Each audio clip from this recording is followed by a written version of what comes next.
আজকে তোমাদেরকে যে রেসিপিটা দেখাবো সেটা মা ঠাকুমাদের হেসেল থেকে হারিয়ে যাওয়া একখানা রেসিপি, যার নাম চাপড় ঘন্ট। চাপড় মানে ছোট ছোট ঘুঁটের আকারে চ্যাপ্টা দেখতে ডালের অসমান বড়া, আর এই ডালের চাপড় তৈরি করি ঘন্টতে দিলে তার স্বাদই কিন্তু আলাদা হয়। এই চাপড় ঘন্ট শীতের সবজি বা গরমের সবজি দুটো দিয়েই করা যায়। আজকে তোমাদেরকে পালং শাকের চাপড় ঘন্ট করে দেখাবো।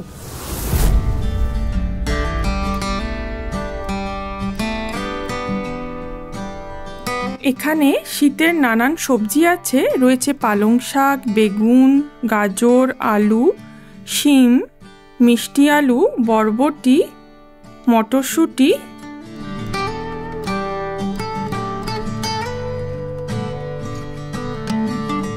প্রথমেই পালং শাকের গোড়ার দিকটা ফেলে বেছে নিচ্ছি।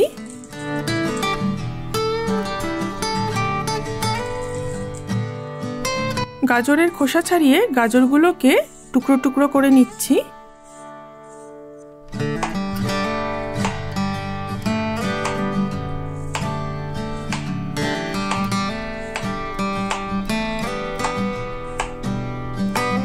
এখানে আলুগুলোকে 4 টুকরো করে নিলাম।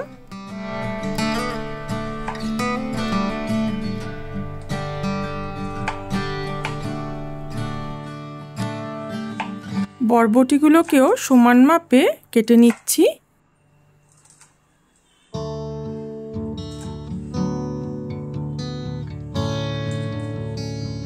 শিমগুলোর শিরগুলো ছাড়িয়ে দুভাগে ভাগ করে নিচ্ছি।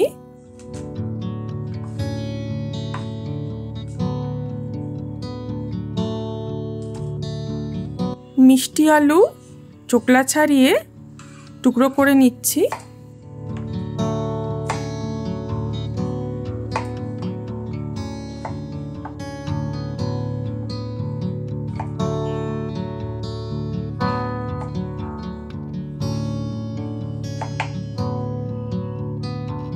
বেগুনগুলোকে কেটে নিচ্ছি। তোমাদের কাছে শীতের যা সবজি আছে সেগুলো দিয়েও কিন্তু করতে পারো।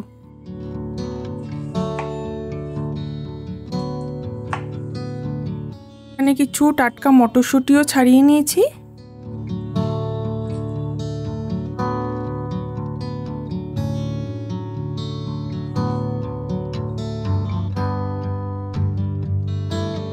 ফুলকপি নিয়েছি, অবশ্যই ফুলকপিটা সেদ্ধ করে জল ঝরিয়ে নেব। এখানে 1 কাপ মতো মুগ ডাল জলে ধুয়ে ভিজিয়ে রেখেছিলাম আধ ঘন্টার জন্য। জল ঝরিয়ে মিক্সিতে দিয়ে দিচ্ছি সামান্য কাঁচা লঙ্কা, সামান্য নুন, 2 শুকনো লঙ্কা, একটু কালো জিরে আর একটু হিং। দিচ্ছি সামান্য 1 চিমটি হলুদ আর খুব সামান্য জল বাটার জন্য। এটা আমরা পালস মোডে বেটে নেব, তোমরা চাইলে শিলেও বাটতে পারো। মিশ্রণটা একটা বাটিতে ঢেলে নিচ্ছি আর এভাবে এবার ডালটাকে হাত দিয়ে ফেটাতে হবে যাতে বড়াগুলো খুব ফ্লাফি হয়। ফুলকপিগুলো সামান্য ভাপিয়ে জল ঝরিয়ে নেব। কড়াই গরম হয়ে গেছে, দিয়ে দিচ্ছি পরিমাণ মতো তেল। ছোট বড় নানান আকৃতির চ্যাপ্টা সাইজের ডালের বড়া তৈরি করে নিচ্ছি। দেখতে কিন্তু খানিকটা ঘুঁটের মতো বলতে পারো, আর এটাকেই আমরা চাপড় বলছি।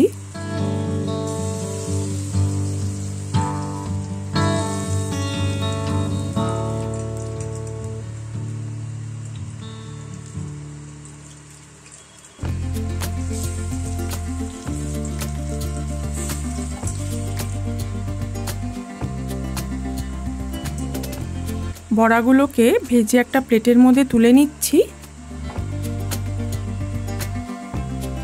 আরও সামান্য তেল দিয়ে দিচ্ছি কড়াইতে। আর এবার প্রথমে ফুলকপিটা ভেজে নিচ্ছি।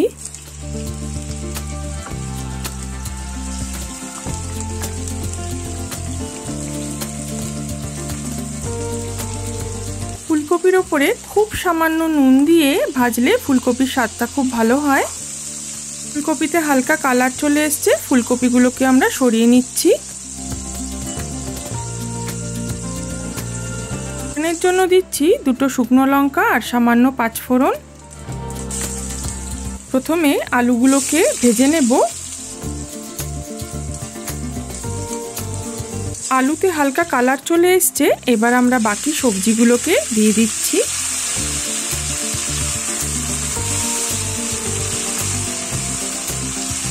দু থেকে 3 মিনিট নেড়েচেড়ে নেওয়ার পর আমি বেগুনটা ছাড়ছি।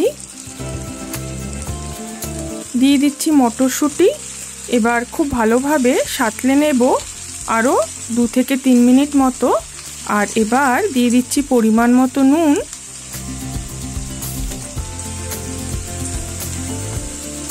নুন দেওয়ার পর আঁচটা অল্প করে 3 থেকে 4 মিনিটের জন্য ঢেকে দেব। 3 থেকে 4 মিনিট পর ঢাকাটা খুলে দিচ্ছি। সবজিগুলো কিন্তু অর্ধেক সেদ্ধ হয়ে গেছে। দিচ্ছি হাফ চামচ হলুদ গুঁড়ো, হাফ চামচ লাল লঙ্কার গুঁড়ো, হাফ চামচ মতো জিরে গুঁড়ো। মশলাটাকে দিয়ে ভালো করে নাড়াচাড়া করে নিচ্ছি। এবার ফুলকপিটা দিয়ে দিলাম আর কেটে রাখা পালং শাকগুলো খুব ভালো করে ধুয়ে ছেড়ে দিচ্ছি কড়াইতে।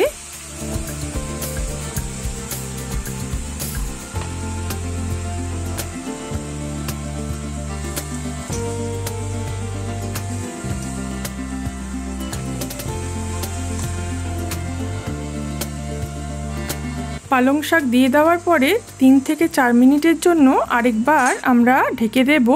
আঁচটা অল্প রাখবো। আর 3 থেকে 4 মিনিট পরে কিন্তু পালং শাকগুলো দেখো সবজির সাথে সেদ্ধ হয়ে গেছে।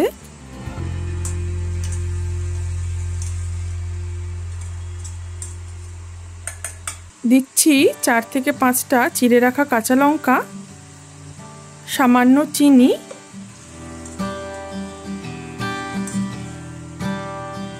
আর এবার এই ডালের বড়াগুলো ছিঁড়ে ছিঁড়ে আমি পালং শাকের ঘন্টটার মধ্যে দিয়ে দিচ্ছি। এই চ্যানেলে সরস্বতী পুজো উপলক্ষে কিন্তু খিচুড়ি, লাবড়া, আলু পটলের ডালনা, আলু ফুলকপির তরকারি আরও নানান রকম রেসিপি রয়েছে, সেগুলো দেখে নিতে পারো। হিং দিয়ে তৈরি এই ডালের চাপড়ের স্বাদই কিন্তু আলাদা। আর এই চাপড় দিয়ে তৈরি আমাদের পালং শাকের চাপড় ঘন্ট। আর রান্নাটা ভালো লাগলে অবশ্যই লাইক, শেয়ার আর সাবস্ক্রাইব করতে ভুলো না। ততক্ষণে দেখতে থাকো 5 স্পাইস স্টোরিজ।